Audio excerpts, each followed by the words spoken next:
my2be is that arena that people can come to where they can reach out for advice that can ultimately lead to that mentoring relationship. And why, you know, what helped you come up with the idea for my2be? It came from my own experience. So I had an accidental career in banking. I worked at BNY Mellon here in Manchester for 4 years before working with Bank of America as well. But I graduated uni, no idea what to do, and just ended up there. And it was in the time of the financial crisis as well. So there was a lot of bogus jobs going on. And this was a real job with real prospects. And I'd been there a couple of years and I was thinking, what do I want to do with the rest of my life?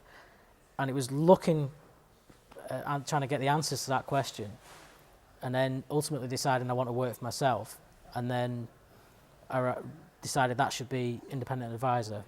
But what do I need? I've got this amount of experience, there's the end point, what about the stuff in the middle? And you could get some vague answers from Google and LinkedIn, but LinkedIn, like my own job title made no sense. You know, what the hell is an officer in banking operations, admin, clerk and all that lot? It's like, what does that actually do? You've got no idea. So trying to look at people's history and going, I've got no idea what they actually did. And their bio is basically about how good they are, because it's, you know, it's online CV really. And I wasn't getting any real answers from anyone. And the bank had a mentoring program.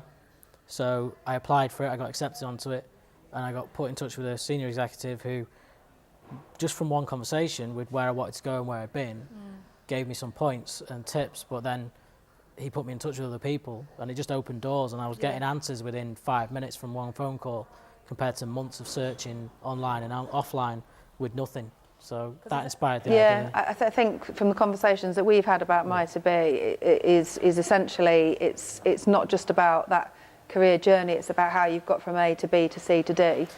And the people that you've spoken to, and that, you know.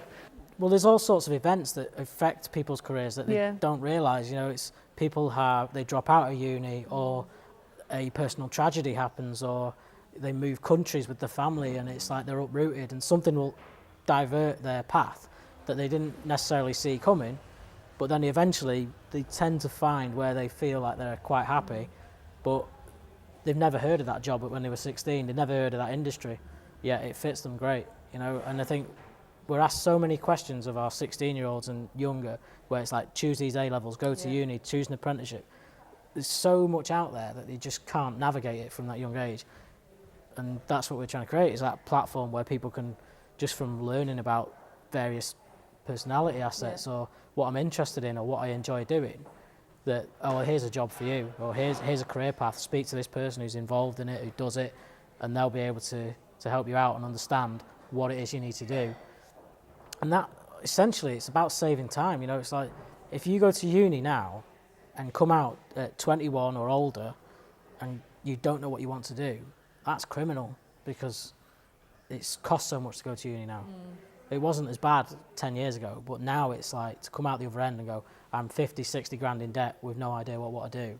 And there's still something like 40% of graduates taking jobs that don't require a uni education.